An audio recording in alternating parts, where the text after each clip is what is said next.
بسم الله الرحمن الرحيم وأشهد أن لا إله إلا الله وحده لا شريك له وأشهد أن محمدًا عبده ورسوله أما بعد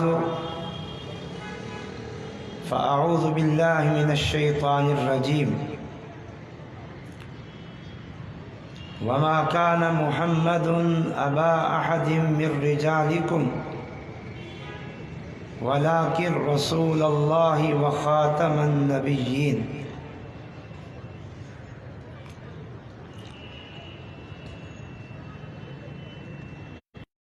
ختم نبوت کے عنوان پر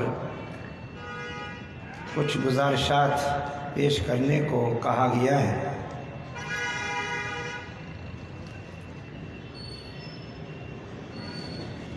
ختم نبوت یہ دین اسلام کے مرکزی اور بنیادی عقائد میں سے ہے، اور ہمارے نبی جناب محمد الرسول اللہ صلی اللہ علیہ وسلم کے فضائل اور مناقب میں سے ہے،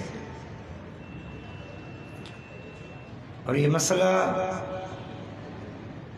اس بنیاد پر بڑی اہمیت کا حامل ہے کہ اس دین کی حفاظت اور ہر قسم کے بگاڑ سے بچانے میں اس عقیدے کا بڑا کردار ہے۔ اللہ تعالیٰ نے قرآن مجید میں نصاً صراحتاً اور دو ٹوک انداز میں ارشاد فرمایا، وَمَا كَانَ مُحَمَّدٌ أَبَا أَحَدٍ مِّن رِّجَالِكُمْ، اے لوگو، محمد صلی اللہ علیہ وسلم تم میں سے کسی بھی مرد کے والد نہیں ہیں، وَلَٰكِن رسول اللہ، بلکہ وہ اللہ کے رسول ہیں، وخاتم النبیین، اور آخری نبی ہے۔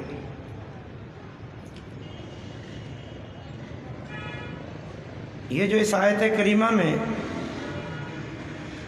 اللہ تعالیٰ نے پہلی بات کہی جو نفی تھی کہ محمد صلی اللہ علیہ وسلم تم میں سے کسی مرد کے والد نہیں، بالغ مرد کے، وگرنہ نبی صلی اللہ علیہ وسلم کے 3 بیٹے ہوئے، پاگل، کوئی بالغ مرد آپ کا بیٹا نہیں تھا۔ اور اللہ تعالیٰ نے یہ بات اس لیے بیان فرمائی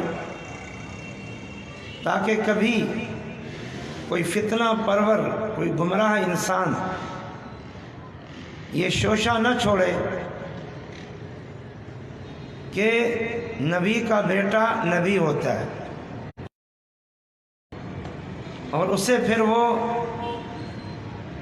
نبی قرار دے اور اس ذریعے وہ امت میں گمراہی پھیلاتا رہے۔ اور نمبر 2، اللہ تعالیٰ نے فرمایا کہ محمد صلی اللہ علیہ وسلم اللہ کے آخری نبی، آپ پر نبوت کا سلسلہ ختم ہو چکا ہے۔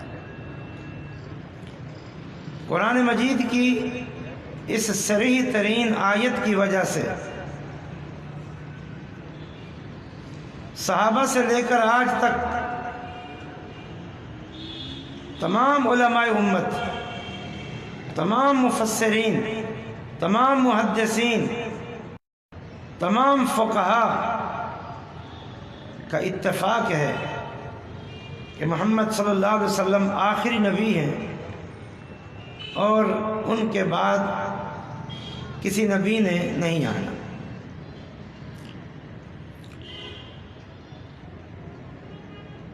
نبی صلی اللہ علیہ وسلم نے اس مسئلے کو اپنے فرامین کے ذریعے روزے روشن کی طرح واضح کیا۔ اور علماء نے لکھا ہے کہ رسول اللہ صلی اللہ علیہ وسلم کے آخری نبی ہونے کے متعلق احادیث تواتر کی حد تک پہنچی ہوئی ہیں، بہت زیادہ احادیث ہیں۔ یہ جو احادیث ہیں جن میں نبی صلی اللہ علیہ وسلم نے اپنی ختم نبوت کا ذکر فرمایا ہے، ایک تو وہ اس آیت کریمہ کی تفسیر ہے، اور نمبر 2 اس مسئلے کی مزید وضاحت ہے۔ آئیے ہم کچھ احادیث آپ کے سامنے عرض کرتے ہیں جو اس آیت کی تفسیر اور مسئلے کی مزید وضاحت ہے۔ صحیح بخاری میں حدیث ہے، نبی صلی اللہ علیہ وسلم نے فرمایا مثلی ومثل الانبیاء من قبلی کمثل رجل بنا دارا فأحسنه وأجمله فجعل الناس يطوفون به ويتعجبون من حسنه ويقولون هلا وزيت هذه اللبنة وأنا هذه اللبنة ختم بي النبيون۔ فرمایا میری اور مجھ سے پہلے جو انبیاء گزرے ہیں ان کی مثال اس طرح ہے جس طرح کوئی شخص یا کسی شخص نے ایک خوبصورت محل بنایا، گھر بنایا، البتہ اس گھر میں ایک اینٹ کی جگہ خالی چھوڑ دی۔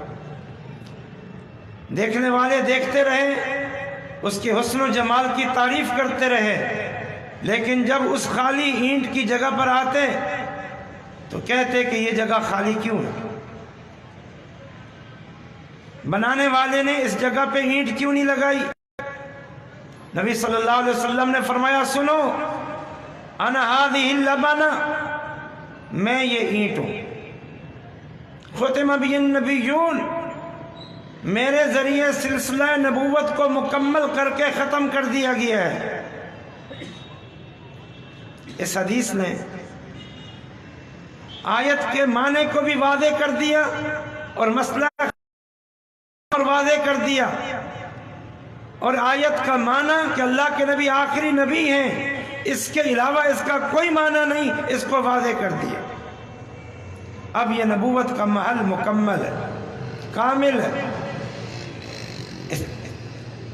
ایک اینٹ کی جگہ تھی وہ لگا دی گئی، اب یہ مکمل ہے، اب کسی اور نبی کی ضرورت نہیں۔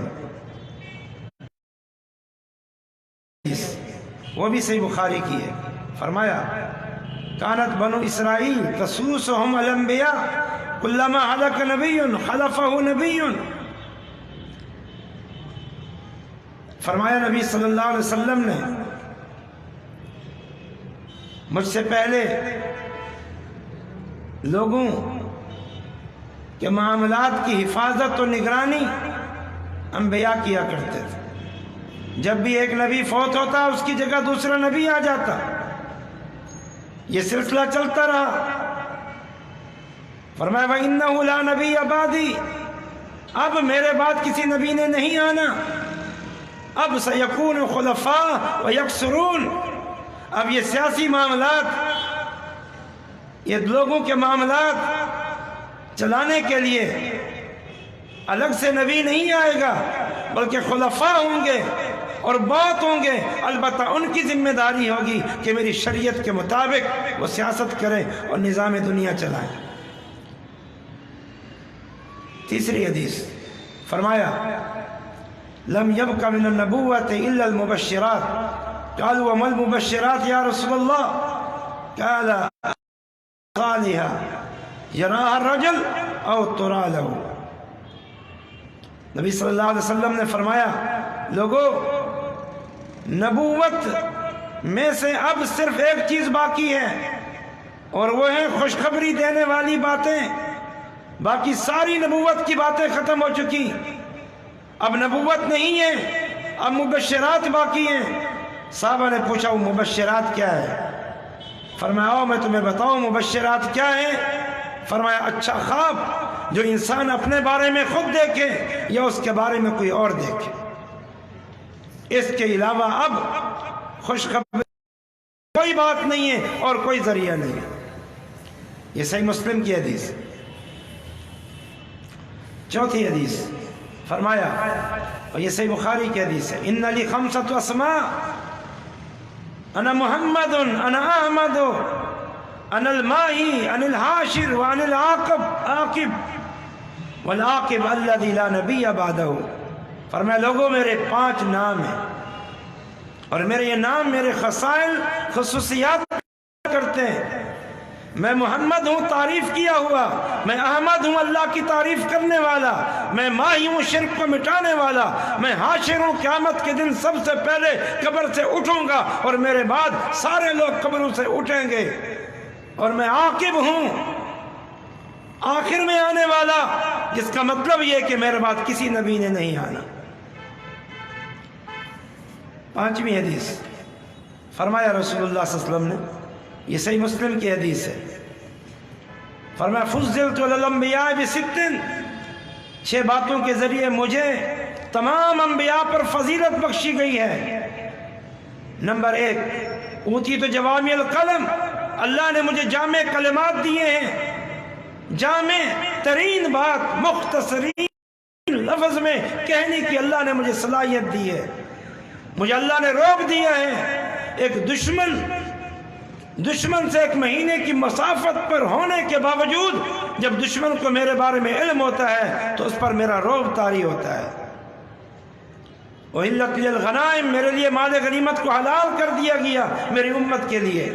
جو إِلَّتْ لِلْأَرْضُ مَسْجِدًا وَطُهُورًا، اس زمین کو میرے لیے پاکی حاصل کرنے کا ذریعہ، اس کی مٹی سے تیمم حاصل کرنے کا ذریعہ اور نماز پڑھنے کی جگہ بنا دیا گیا ہے۔ بُعِثْتُ إِلَى النَّاسِ کافہ، مجھے اللہ نے پوری انسانیت کی طرف رسول بنا کے بھیجا ہے، جبکہ مجھ سے قبل رسول اور نبی اپنی قوم یا اپنے علاقوں کے لیے خاص ہو کر رسول بنائے جاتے تھے۔ اور آخری بات بیان فرمائی، وَخُتِمَ بِهِ النَّبِيُّونَ، میرے ذریعے نبوت کے سلسلے کو ختم کر دیا گیا ہے۔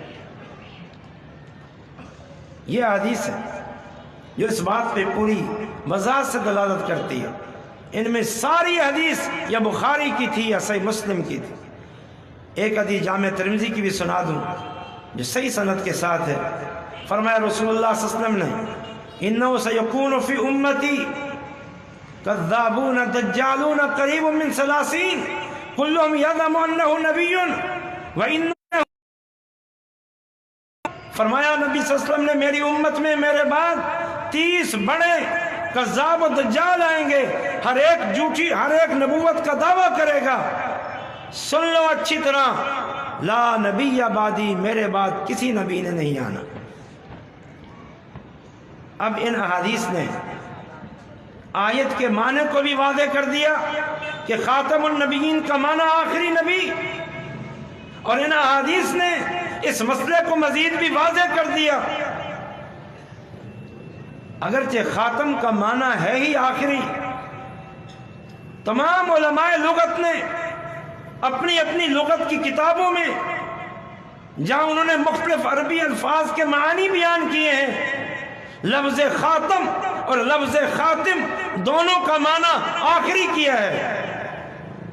علامہ ابن منظور جو عربی لغت کے بہت بڑے امام ہیں، اپنی کتاب لسان المیزان میں یہ حوالہ بطور مثال کے ذکر کرتا ہوں، واضح طور پر خاتمہ، خاتم اور خاتم ان سب کا معنی آخری ہونا کیا ہے، اور بطور مثال کے قرآن کی آیت کا ذکر کیا ہے کہ اللہ کے نبی کے متعلق اللہ نے فرمایا خاتم النبیین، کہ محمد صلی اللہ علیہ وسلم سارے نبیوں میں سے آخری نبی۔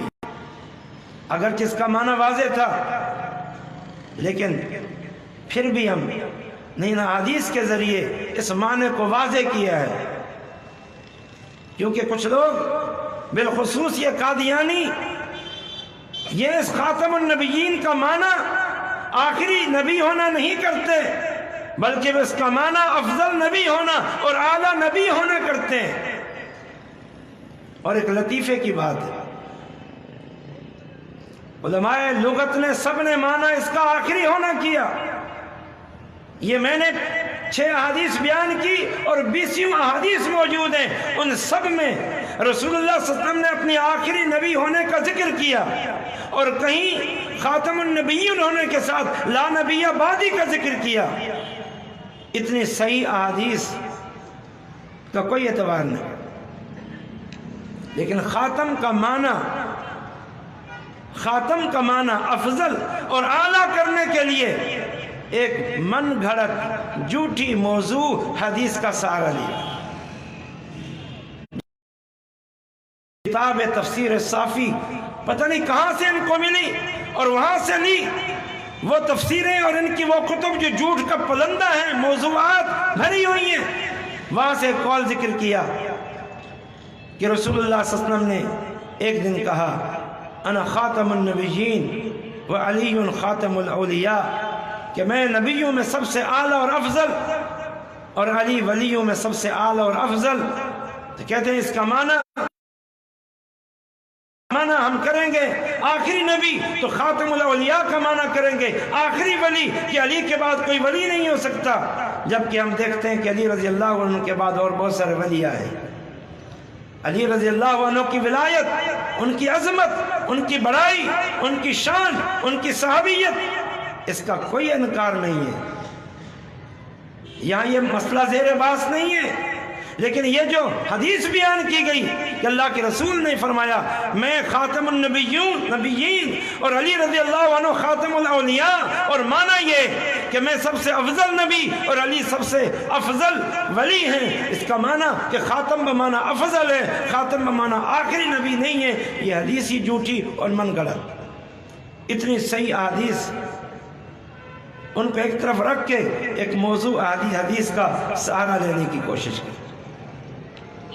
یہ جو مسئلہ ختم نبوت ہے میرے بھائیوں، امت مسلمہ پر اللہ تعالیٰ کا یہ عظیم بڑا زبردست احسان ہے، 2 اعتبار سے۔ ایک اس اعتبار سے کہ اللہ تعالیٰ نے اس امت کو ایک بہت بڑی آزمائش سے محفوظ کر لیا کہ آنے والے نبی کی صداقت، سچائی یا اس کی تکذیب اور جھٹلانا یہ جو ایک آزمائش ہو سکتی تھی کہ آنے والا جو نبی ہے جس نے دعویٰ نبوت کیا ہے یہ سچا دعویٰ نبوت ہے یا جھوٹا دعویٰ نبوت ہے، اس کی پہچان کی آزمائشیں پہلی امتوں پر قائم رہیں، لیکن اللہ تعالیٰ نے جناب محمد الرسول اللہ کو خاتم النبیین کا تاج پہنا کے عظمت دے کے امت محمدیہ کو اس آزمائش سے محفوظ کر لیا ہے۔ اب بات واضح ہے کہ محمد صلی اللہ علیہ وسلم آخری نبی ہے، قرآن و حدیث سے ثابت ہے۔ اب ایک مومن اور مسلمان جب یہ عقیدہ رکھتا ہے تو اگر اس کے سامنے کوئی شخص وہ کیسا کیوں نہ ہو، اس کا چہرہ کیسا ہو، علم کیسا ہو، کس برادری سے تعلق رکھتا ہو، کس رنگ و روپ کا ہو، اس کے چہرے پہ داڑھی ہو، اس کی پیشانی پہ محراب ہو، یہ ہو یہ ہو یہ ہو یہ ہو، کچھ بھی ہو، جب بھی وہ دعوی نبوت کرے گا مسلمان کا ادنا سے ادنا بچہ قرآن و حدیث کے ان نصوص کی وجہ سے اور اسلام کے اس مرکزی عقیدہ ختم نبوت کہے گا تو کذاب ہے، تو دجال ہے، تو جھوٹا نبی ہے۔ کیوں؟ اس لیے کہ وہ جانتا ہے کہ محمد صلی اللہ علیہ وسلم آخری نبی ہے۔ یہ کتنا بڑا احسان ہے، آج میں اور آپ اس آزمائش سے آزاد ہیں، اس آزمائش سے آزاد ہیں۔ اور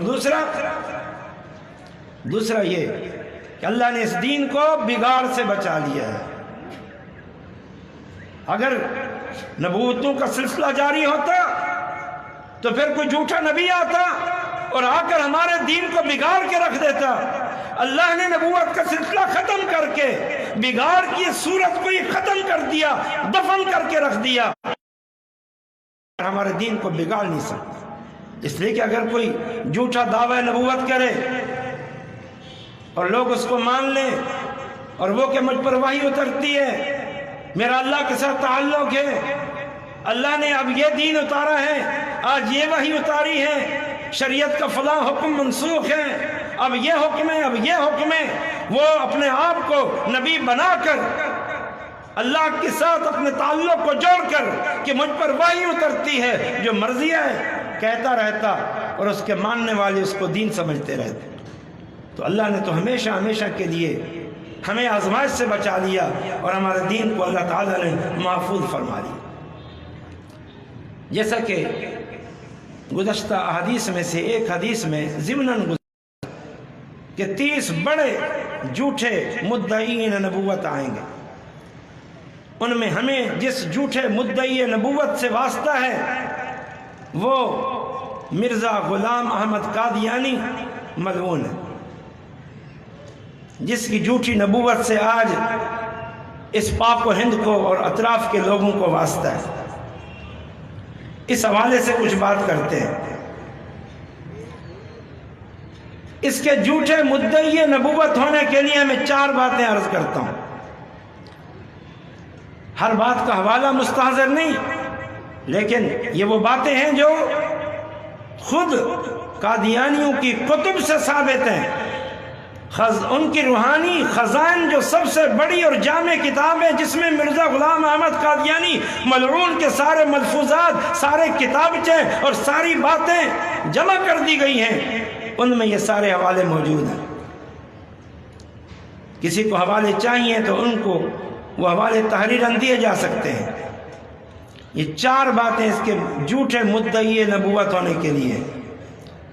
نمبر 1، روحانی خزائن سے میں موجود مختلف رسائل سے، کتابچوں سے، تحریرات سے، ان کے ملفوظات سے پتہ چلتا ہے کہ مرزا قادیانی کو خود اپنا نسب نامہ ہی معلوم نہیں تھا. اس کو پتہ ہی نہیں ہے کہ میرا نسب کیا ہے.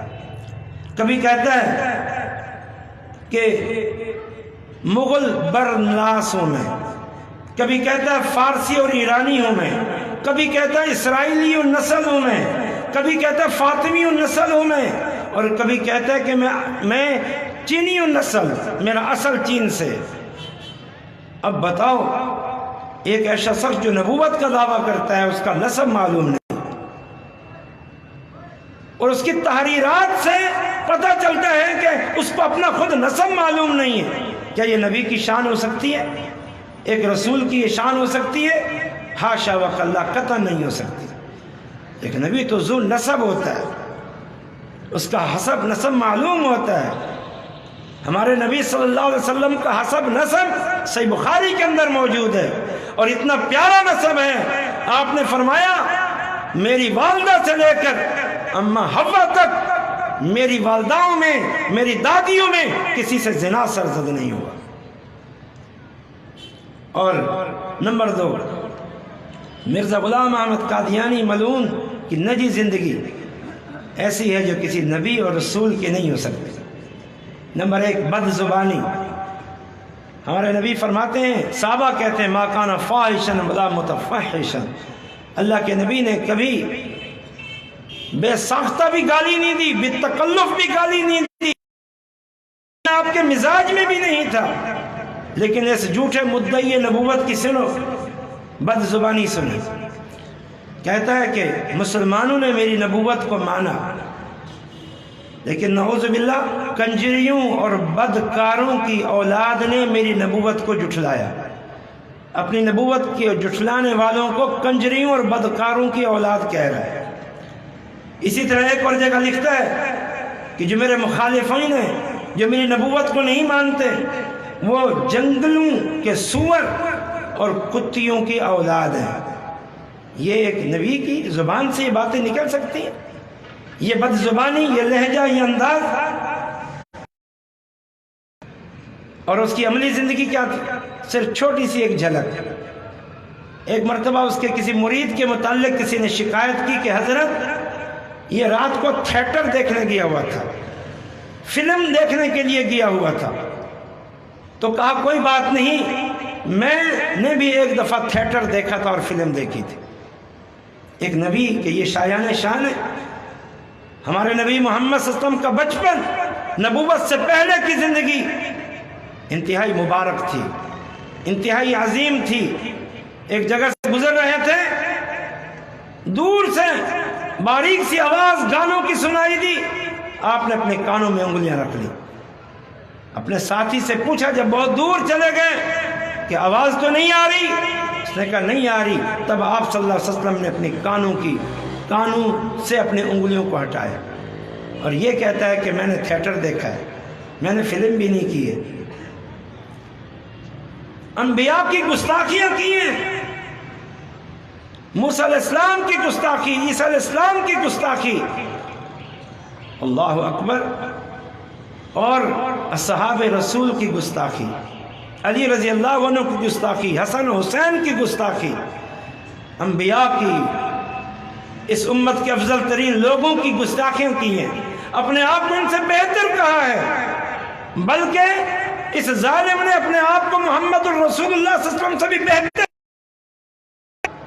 اس کے علاوہ جو اس کی ہذیان گوئیاں ہیں، بکواسات اور خرافات ہیں، کچھ ایسی ہیں کہ مجلس میں ان کو بیان کرنے کو بھی دل نہیں چاہتا، حالانکہ نقل کفر نباشد ہوتا ہے، لیکن کچھ ایسی بکواسات ہیں کہ اجازت نہیں دیتا دل کہ اسے مجلس کے اندر بیان کیا جائے۔ تو ایسا شخص یہ نبی ہو سکتا ہے؟ اس کی حالت تو یہ تھی، دماغی حالت کیا تھی؟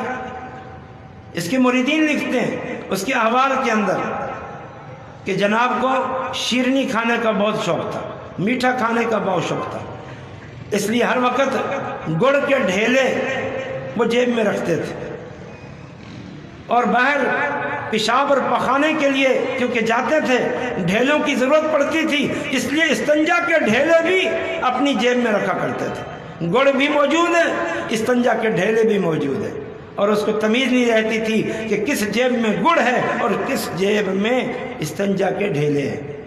یہ تو ان کے اپنوں نے یہ گواہیاں دی ہیں۔ ایسا انسان، ایسا شخص، کیا وہ ایک نبی بننے کے حال ہے؟ ایک نبی کی زندگی ایسی ہوتی ہے؟ ایک نبی کی زندگی کیا ہوتی ہے؟ اللہ نے اپنے نبی محمد صلی اللہ علیہ وسلم کی پوری زندگی کی قسم اٹھا کر کہا ہے، پوری زندگی کی، پوری زندگی کی، لَعَمْرُكَ إِنَّهُمْ فِي سَكْرَتِهِمْ يَعْمَهُونَ۔ اے محمد صلی اللہ علیہ وسلم، مجھے آپ کی پوری زندگی کی قسم ہے، بچپن سے لے کر آخری زندگی کے لمحے تک کی قسم ہے کہ قوم لوط کے لوگ اپنی بد مستیوں میں بہہ کے پھرتے تھے۔ یہ 3 باتیں ہوں گی۔ ایک اور بات ہم ان کی آپ کو بتاتے ہیں کہ اس کے دعوے دیکھیں کہ یہ دعوے کیا تھے، سلسلے وار، مرحلہ وار، ذرا دعوے سنیں کہ دعوے کیا تھا۔ میں مجدد ہوں، اللہ نے مجھے اس امت کا مجدد بنایا ہے۔ دوسرا دعویٰ کیا تھا، میں مامور من اللہ ہوں، اللہ کی طرف سے مجھے احکامات ملتے ہیں۔ تیسرا دعویٰ میں امام الزمان ہوں۔ چوتھا دعویٰ میں نذیر ہوں، اللہ نے مجھے اس امت کا نذیر بنایا ہے۔ پانچواں دعویٰ میں مثل مسیح ہوں، مسیح نہیں مثل مسیح ہوں۔ چھٹا دعویٰ میں خود مسیح موعود ہوں۔ ساتواں دعویٰ میں مادی ہوں۔ چھٹا دعویٰ میں ذلی اور بروزی نبی ہوں، یعنی محمد صلی اللہ علیہ وسلم کی ساری خصوصیات نعوذ باللہ مجھے حاصل ہو گئی ہیں، میں محمد صلی اللہ علیہ وسلم کا عکس ہوں، صاحب شریعت، مستقل نبی ہوں۔ اب خود سوچیں، یہ سارے دعوے کتب کے اندر موجود ہیں، جو مختلف دور میں رسائل لکھے گئے کہ ایک نبی اس طریقے سے وہ دعوے کرتا ہے، اس کا معنی یہ کہ اسے خود پتہ نہیں میں کیا کہہ رہا ہوں۔ تو یہ ساری باتیں اس شخص کے جھوٹے مدعی نبوت ہونے کی دلیل ہے۔ بلکہ یہ 3 باتیں ہوگی، اور چوتھی بات یہ ہے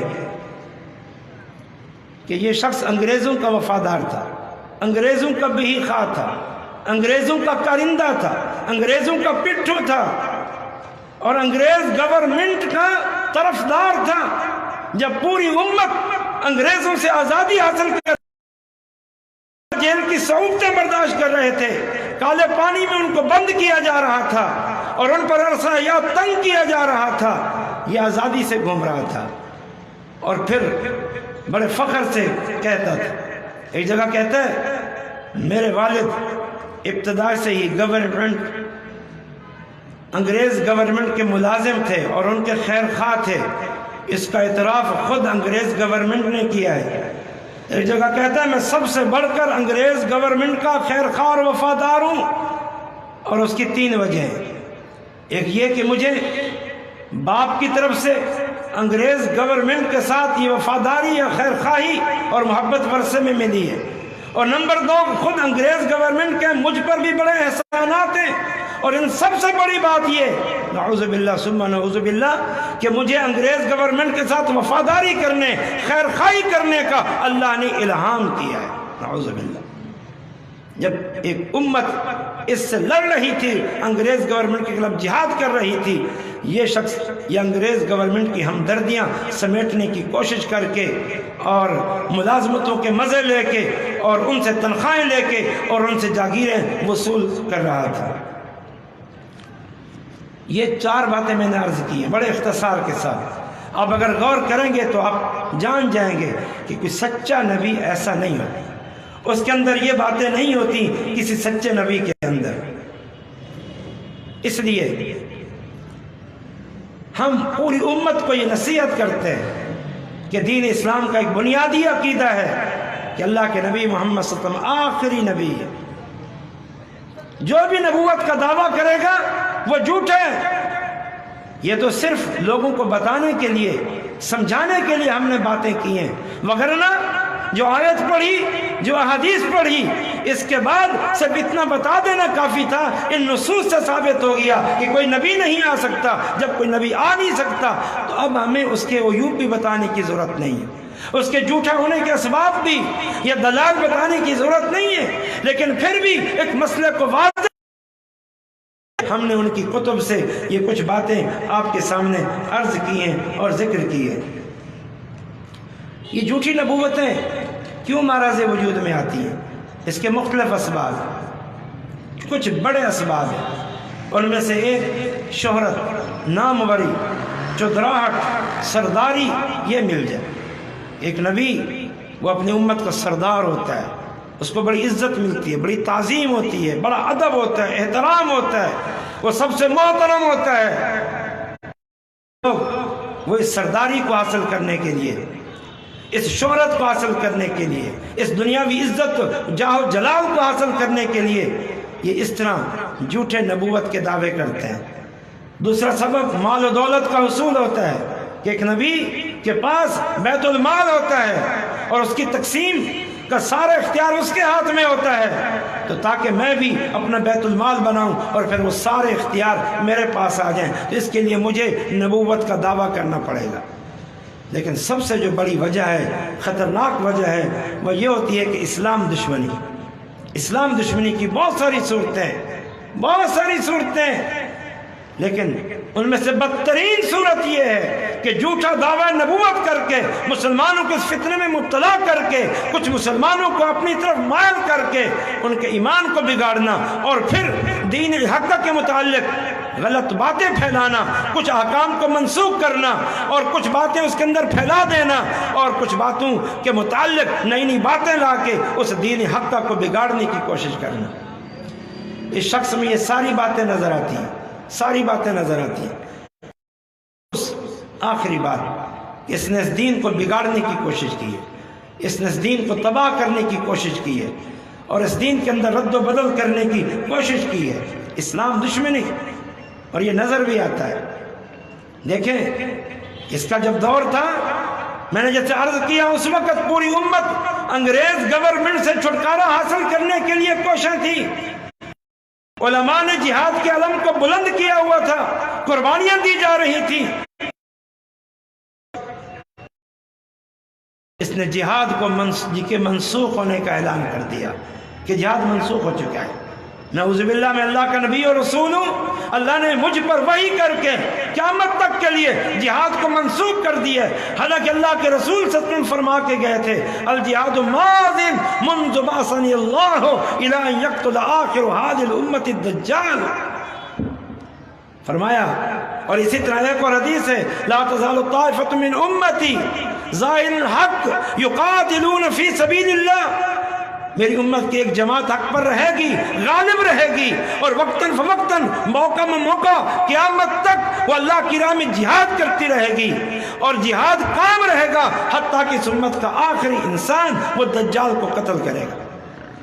اس نے آ کر دجال جہاد کو منسوخ کر کے یہ واضح کر دیا اس جھوٹے دعوے نبوت کی اساس جو ہے وہ اس دین کو بگاڑنا ہے اور انگریز حکومت سے مالی فوائد حاصل کرنا ہے۔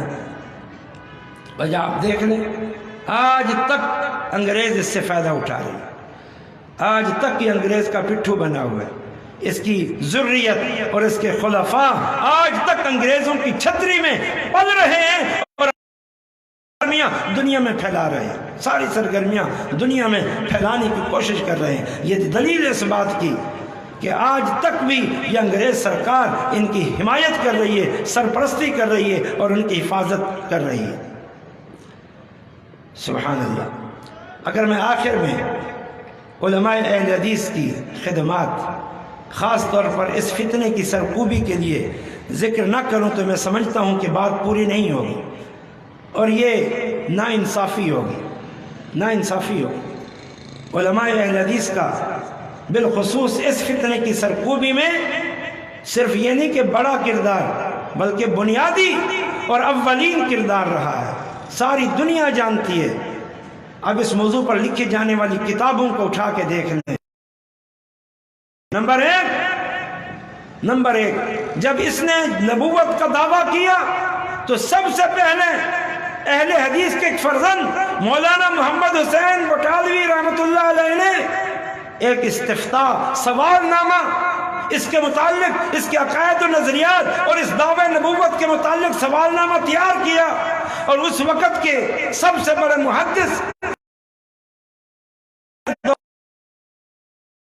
دہلوی رحمۃ اللہ علیہ جو ان کے استاد بھی تھے، ان کے سامنے یہ سوال نامہ رکھا اور ان سے فتویٰ لیا، اور انہوں نے عرق ریزی کے ساتھ، کتاب و سنت کے دلائل کے ساتھ پوری تفصیل فتویٰ دیا، جس میں مرزا غلام احمد قادیانی کی تکفیر کی کہ یہ کافر انسان ہے، دائرہ اسلام سے خارج ہے، جو اس کی نبوت کو مانے گا وہ بھی دائرہ اسلام سے خارج ہے۔ اور پھر محمد حسین بٹالوی رحمۃ اللہ علیہ نے تقریباً 200 سے زائد بڑے بڑے مشہور علماء سے پاس جا کر ایک تصدیقی مہر اور دستخط کروا کے پھر اس فتوے کو پورے ہندوستان میں پھیلا کے اس فتنے کی سرکوبی کی بنیاد رکھی۔ یہ صحرا علماء اہل حدیث کو جاتا ہے۔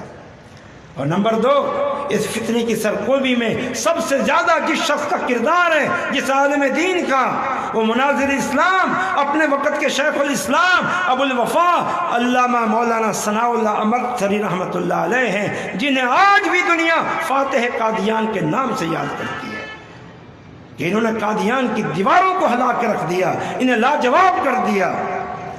اس کی کتابیں بھی اس بات پہ دلالت کرتی ہیں، اور اس کی موت بھی وہ بھی اس کے جھوٹے مدعی نبوت پر ایک مہر تصدیق ثبت کرتی ہے۔ اس نے ثناء اللہ امرتسری رحمۃ اللہ علیہ سے تنگ ہو کر مرزا قادیانی ملعون نے آخر کار مباہلہ کر لیا، اور اللہ سے دعا کی اس نے، اور مباہلہ کیا ایک طرح سے کہ اللہ میں تجھ سے دعا کرتا ہوں کہ اس ثناء اللہ امرتسری سے مجھے سب سے زیادہ تکلیف اور اذیت پہنچی ہے، اس نے مجھے ہر جگہ ذلیل کیا ہے، میں تجھ سے دعا کرتا ہوں اس کے لیے مباہلہ کہ جو صادق ہے، جو کاذب صادق کی زندگی میں موت دے دے۔ اگر میں جھوٹا مدعی نبوت ہوں، اس کی زندگی میں مجھے موت آ جائے، اور اگر وہ میری تکفیر کرنے میں غلط ہے موت آ جائے۔ اور ساتھ میں یہ بھی لکھا کہ موت کسی کے قتل کرنے کی وجہ سے نہیں، بلکہ کسی حادثے کی وجہ سے آئے، کسی ہیضے سے، کسی طاعون سے، کسی بیماری کی وجہ سے آئے، تاکہ دنیا دیکھ لے۔ 1907 عیسوی میں اس نے یہ اشتہار چھاپا، یہ مباہلہ کیا، اور اس مباہلے کے اندر اس نے 2 باتیں کر کے دکھائے گا، حق ہو کے رہے گا، اللہ کے امر سے کر رہا ہوں اور اللہ کی تائید سے کر رہا ہوں۔ اور پھر 1 سال مشکل سے پورا ہوا، 1 سال اور چند مہینے ہیضے کی شدید ترین بیماری لگی کہ ایک رات میں 100 مرتبہ اسے لیٹرین میں جانا پڑتا تھا، اور آخر کار اسی بیماری کے اندر یہ مر گیا۔ اور ثناء اللہ مقصد رحمۃ اللہ علیہ اس واقعے کے 40 سال بعد تک بھی زندہ رہے اور اس فتنے کی سرکوبی کرتے رہے اور خوب سرکوبی کرتے رہے۔ تو یہ علماء اہل حدیث کی خدمات ہیں۔ اور کچھ نام میں اور بھی گنوا دوں۔ ان 3 بڑے ناموں کے بعد رحمۃ اللہ علیہ، علامہ منصور پوری، قاضی سلیمان منصور پوری رحمۃ اللہ علیہ، میر ابراہیم سیالکوٹی رحمۃ اللہ علیہ، ابو القاسم بنارسی رحمۃ اللہ علیہ، حنیف ندوی رحمۃ اللہ علیہ، اور پھر اس دور کے سرخیل علامہ احسان اللہ ظہیر رحمۃ اللہ علیہ۔ یہ وہ ہیں جنہوں نے سب سے بڑھ کر کام کیا، کتب لکھی اور اپنے دور کے اندر ان سے مناظرے کیے۔ تو یہ اہل حدیث کی الحمدللہ اس بارے میں خدمات ہیں۔ اب میں بالکل آخری اور بڑی اہم بات اور بڑے درد دل کے ساتھ ایک بات عرض کر کے بات ختم کرنا چاہتا ہوں۔ عقیدہ ختم نبوت پر قائم مسلمانوں کے بہت سارے گروہ اور مسالک ہیں، وہ روافظ ہوں، اہل تشیع، وہ بریلوی ہوں، وہ دیوبندی ہوں، وہ اہل الحدیث ہوں، بڑے اور معروف فرقے مسلمانوں کے اس وقت تھی۔ لیکن مجھے بڑے دکھ اور کہنا پڑتا ہے، عقیدہ ختم نبوت ماننے کے باوجود ان لوگوں نے بھی باطنی نبوتیں گھڑی ہوئی ہے۔ اگرچہ زبان سے ختم نبوت کی بات کرتے ہیں کہ محمد صلی اللہ علیہ وسلم آخری نبی ہیں، لیکن ان کے مناہج کو دیکھو، ان کے عقائد کو دیکھو، ان کے نظریات کو دیکھو، ان کے افکار کو دیکھو، تو انہوں نے بھی باطنی طور پر بڑی جھوٹی نبوتیں گھڑی ہوئی ہیں۔ میں مزید وقت نہیں لینا چاہتا کیونکہ پرچی آ چکی ہے، لیکن اشارہ کرنا چاہتا ہوں میں آج ائمہ معصومین کے نام سے ان ائمہ کو کیا نبوت کا درجہ نہیں دیا گیا کہ اما معصوم ہیں، اللہ کی وحی ان پر اترتی ہے، معصوم عن الخطا ہیں، اور ان کو شریعت کے اندر رد و بدل کا حق حاصل ہے۔ ولایت اور امامت کو نبوت کا درجہ بلکہ نبوت سے بڑھ کر درجہ نہیں دیا گیا۔ اور پھر ان صوفیاء نے کہ اپنے آپ کو نبوت کے درجے پہ نہیں بٹھایا۔ صوفیاء جو کہتے تھے کہ اللہ ہم سے وحی کرتا ہے، ہم اللہ سے باتیں کرتے ہیں، اللہ ہم پر دین اتارتا ہے، ہمیں ان نعوذ باللہ مردوں سے، ان روات حدیث سے، ان صحابہ تابعین تبع تابعین محدثین سے آئی ہے دین اور حدیثوں کی کوئی ضرورت نہیں ہے، اللہ ڈائریکٹ ہم پر وحی اتارتا ہے، ہم اس دین پہ عمل کرتے ہیں۔ کیا انہوں نے نبوت کے جھوٹے دعوے نہیں کیے؟ آج پھر ان کا احترام کیوں ہوتا ہے؟ ان کی تقلید کیوں ہوتی ہے؟ ان کو بڑا نام کیوں دیا جاتا ہے؟